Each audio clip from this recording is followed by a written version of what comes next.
आदाब। मुज़फ़्फ़र वारसी साहब की गज़ल आपकी समातों की नज़र।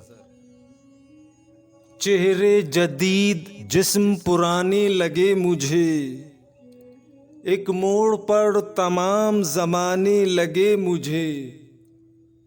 तन्हा मैं जल रहा था तो खुश हो रहे थे लोग, उन तक गई जो आग बुझाने लगे मुझे। आँखों में झांकने की ज़रूरत नहीं पड़ी, चेहरों के खोल आईना खाने लगे मुझे। अपनी तरफ जो देख लिया उनको देखकर आंसू चराग जख्म खजाने लगे मुझे। दरवाजे पर जो उनके मैं जा बैठा एक दिन, दीवार की तरह वो उठाने लगे मुझे। जालिम का हाथ जब मेरी दस्तार पर पड़ा, दुनिया के पांव अपने सरहाने लगे मुझे।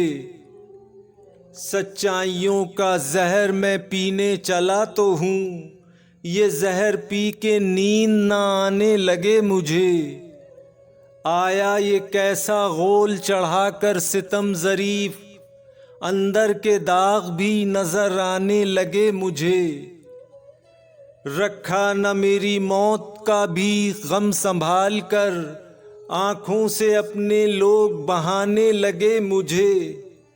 टपका लहू तो जुल्म की तस्वीर बन गई, जालिम उसे पलट के दिखाने लगे मुझे। ऊंचा हो मेरा सर ये कोई चाहता न था, सूली पे भी चढ़ा तो गिराने लगे मुझे। मुझसे मिले बगैर मुज़फ़्फ़र जो थे खफा, मैं उनसे मिल लिया तो मनाने लगे मुझे।